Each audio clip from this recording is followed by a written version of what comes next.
मनपसंद कॉलेज में अगर एडमिशन लेना है तो आज की डेट में एक लौता ऑप्शन बना दिया गया है सीयूईटी। आपको डीयू में जाना है, जेएनयू में जाना है, बीएचयू में जाना है, कोई भी ऐसी यूनिवर्सिटी या कॉलेज है, अल्टीमेटली आपको सीयूईटी देना पड़ेगा। आज के इस वीडियो में मैं सीयूईटी के बारे में सारी डिटेल बताने वाला हूं। क्या है सीयूईटी, क्या एग्जामिनेशन पैटर्न है, किस तरीके से तैयारी कर सकते हो और ओवरऑल किन किन बातों का इन जनरल आपको पता होना चाहिए रिगार्डिंग सीयूईटी, राइट। तो मैं इसमें एलिजिबिलिटी, पैटर्न, सिलेबस, स्ट्रेटेजी सब कुछ डिस्कस करूंगा एक एक करके। सबसे पहले तो सीयूईटी की बात कर लेते हैं। सीयूईटी दो होते हैं बच्चे, यूजी एंड पीजी दोनों होते हैं। सबसे पहले यूजी की बात करते हैं भाई। यूजी मतलब अंडर ग्रेजुएट। सीयूईटी की फुल फॉर्म है कॉमन यूनिवर्सिटी एंट्रेंस टेस्ट। नाम से क्लियर हो रहा है, यूनिवर्सिटीज के लिए कॉमन एंट्रेंस टेस्ट बनाया गया है कि भाई साहब अगर आपको यूनिवर्सिटी में एडमिशन लेना है तो आपको ये देना पड़ेगा। This is specifically for UG courses. 280 से ज्यादा यूनिवर्सिटीज है जिसमें DU, JNU, BHU, AMU, JMI, इसके अलावा जितने भी और फेमस आप सुनोगे ना, आज की डेट में सीयूईटी की एक्सेप्टेंस बढ़ती जा रही है। सारी मेजर यूनिवर्सिटीज इसको एक्सेप्ट कर चुकी है, चाहे वो गवर्नमेंट हो, डीम्ड हो, प्राइवेट हो, सब सीयूईटी का स्कोर मांगती है। पहले क्या होता था ना कि अलग अलग बोर्ड्स हैं भाई। यूपी बोर्ड अलग तरीके से पेपर चेक करता है, सीबीएसई अलग तरीके से चेक करता है, तो उसमें आने वाले परसेंटेज के बेसिस पे यहाँ पे एडमिशन होता था। लेकिन अब एक कॉमन प्लेटफॉर्म बना दिया कि भाई आपकी जो नॉलेज है उसको हम टेस्ट करेंगे वाया सम मोड से, उसके बेसिस पर आपको कॉलेज में एडमिशन मिलेंगे। तो फिर एनटीए को ये टास्क दिया गया कि भाई आप एक सीयूईटी का एग्जाम कराओ, ठीक है। अगर हम एलिजिबिलिटी कंडीशन की बात कर लेते हैं कि भाई कौन एलिजिबल है, तो ऑब्वियस सी बात है ये तो कि जो क्लास 12th है भाई, क्लास 12th पास या अपीयरिंग, वही बच्चा इसको दे सकता है।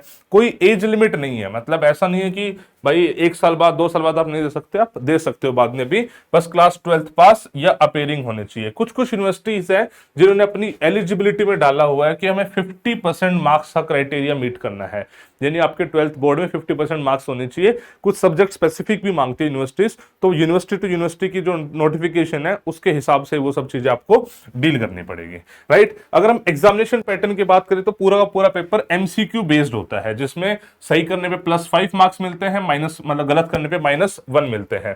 जो एग्जाम की ड्यूरेशन होती है, सेक्शंस होते हैं इसमें, एक सेक्शन की ड्यूरेशन इज 60 मिनट और चॉइसेस इसमें अलग अलग तरीके से होती है। जैसे अलग अलग यूनिवर्सिटीज अलग अलग कोर्सेज के लिए अलग अलग कॉम्बोज के हिसाब से एडमिशन लेती है। मैं समझाता हूं, थोड़ा सा कॉम्प्लिकेटेड समझाता हूं। जैसे एग्जांपल है, कोई कोर्स है कि भाई मैथमेटिक्स ऑनर्स करनी है किसी को, स्पेसिफिक डीयू के किसी कॉलेज से करनी है, तो डीयू के नोटिफिकेशन में लिखा होगा अगर आपको मैथमेटिक्स ऑनर्स में जाना है तो आपके पास 2-3 ऑप्शन है किस तरीके से जा सकते हो। पहला ऑप्शन है कि एक तो आपको लैंग्वेज टेस्ट देना पड़ेगा, एक आपको जर्नल टेस्ट देना पड़ेगा और उसके अलावा आपको 3 डोमेन सब्जेक्ट के टेस्ट देने पड़ेंगे।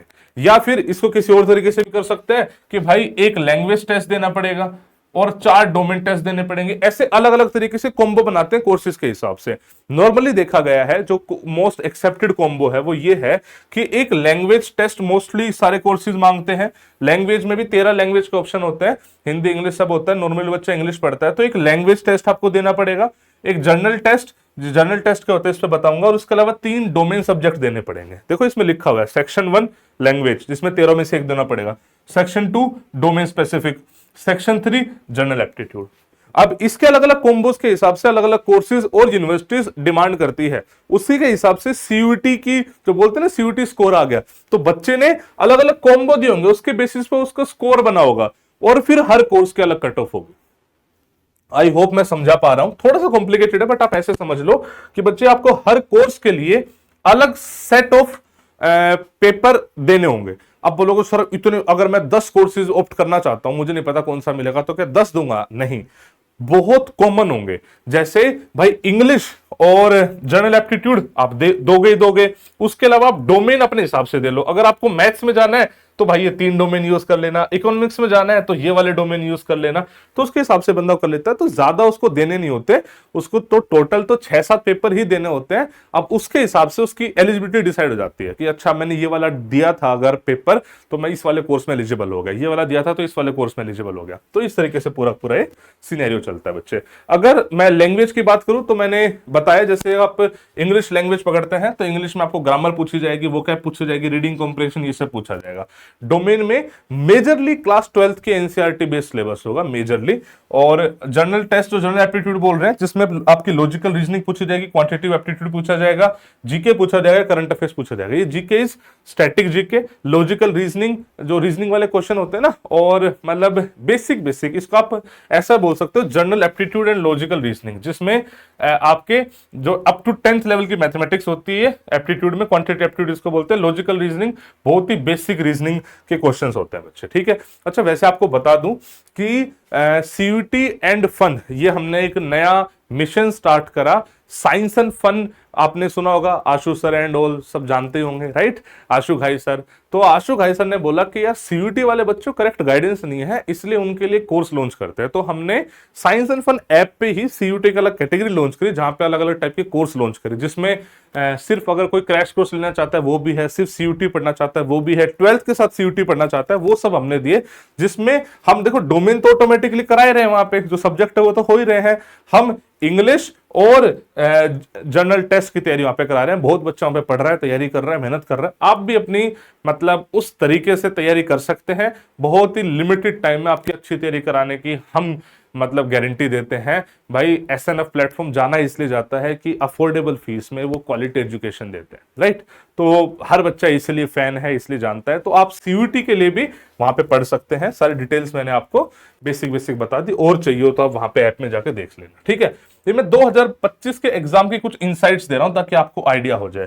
कंपटीशन इस कदर बढ़ रहा है कि 13.5 लाख बच्चों ने अप्रोक्सीमेटली इस बार सीयूटी का पेपर दिया है। अगर मैं नॉन मेडिकल साइंस स्पेसिफिक की बात करूं तो जैसे केमिस्ट्री जो है मॉडरेट टू टफ आई, कुछ मेडिकल वाले बच्चों ने बायोलॉजी दिया तो इजी थी, बायोलॉजी इजी थी। जनरल एप्टीट्यूड, अच्छा केमिस्ट्री और फिजिक्स दोनों का स्टेटस सेम था। जनरल एप्टीट्यूड की बात करें तो मॉडरेट टू डिफिकल्ट था।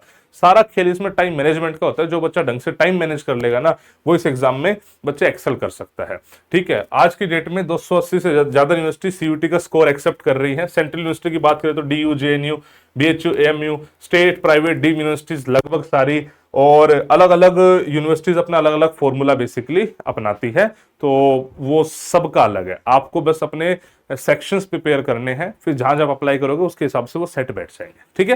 प्रिपरेशन स्ट्रेटेजी की बात करें, देखो मेरा ऐसा मानना है कि क्लास 12th के साथ साथ आज की डेट में सीयूटी की तैयारी कर लेनी चाहिए, ज्यादा नहीं तो वीकेंड पे टाइम दे देना चाहिए। हमने जो अपनी क्लासेस रखी है ना ऑनलाइन, उसमें भी हम यही प्रमोट कर रहे हैं, हम सिर्फ और सिर्फ वीकेंड पे क्लासेस रखते हैं, नॉर्मल 2-2, 3-3 घंटे की, दैट्स इट, उसमें हो जाता है। और जो आपके हाथ में है, जैसे आप एनसीईआरटी पढ़ रहे हो, एनसीईआरटी को थोड़ा सा अच्छा पढ़ना है ताकि आपको डोमेन का तो कुछ पढ़ना ही ना पड़े। देखो डोमेन स्पेसिफिक अगर चीजें खत्म हो जाएगी तो एक सेक्शन आपका कंप्लीट हो गया, 3 पेपर एटलीस्ट कंप्लीट हो गए। अगर आप इस वाले मॉडल में जाते हो कि भाई एक इंग्लिश देना है, एक जनरल देना है, उसके बाद 3 डोमेन देना है, तो वो आपको कंप्लीट हो गया, ठीक है। और जब भी टाइम मिले तो हो सके तो प्लीज आप मॉक टेस्ट इन सब की तैयारी करना स्टार्ट करो, और जो भी अपडेटेड चीजें चल रही है ना, थोड़ा सा उस पर नजर बनाए रखो। यानी जो भी आसपास आपके चल रहा है वो सब करंट अफेयर का पार्ट होता है जो आपके थर्ड पेपर में है, राइट। तो बेसिक बेसिक तैयारी स्टार्ट कर सकते हो, क्लास 12th के साथ भी कर सकते हो, क्लास 12th के बाद भी कर सकते हो। साइंस एंड फन एप्लीकेशन पे जाके कोर्स खरीद सकते हो, बहुत ही मिनिमम कॉस्ट में आपको सारी चीजें हम प्रोवाइड कर रहे हैं, तो वो सब तैयारी आप कर सकते हो बच्चे। और ये मतलब वैसे मैंने लिखा कि मतलब वाई सीयूटी, मतलब मेरा ऐसा मानना है जितना जल्दी आप इस एग्जाम के लिए सीरियस हो जाओगे उतना जल्दी आप अपना फ्यूचर सिक्योर कर पा रहे हो। बिकॉज साफ सी बात है, पहले ऐसा होता था क्लास 12th में पढ़ाई कर लो, अच्छे मार्क्स लिया और अच्छा कॉलेज मिल जाता था। अब वो चीज़ तो खत्म हो गई है, देन अल्टीमेटली सीयूटी है। तो मैं ये नहीं कह रहा क्लास 12th पे ध्यान कम दो, इनफैक्ट क्लास 12th पे ध्यान ज्यादा दोगे तो ऑटोमेटिकली अच्छे से प्रिपेयर हो जाएगा। लेकिन आप इस चीज को समझो कि आज और अभी से आप सीयूटी की तैयारी करना स्टार्ट कर दो, थोड़ा थोड़ा बेसिक लेवल पे करना स्टार्ट कर दो, ताकि आपका जो कॉलेज वाली लाइफ है वो सॉर्टेड हो और उसी के बेसिस पर आपका करियर सॉर्टेड हो। बस इतनी बात है। कोई और डाउट परेशानी हो तो कमेंट सेक्शन में बताइएगा बच्चे, I will try to help you out. My name is Sumit Kumar. जय हिंद, जय भारत।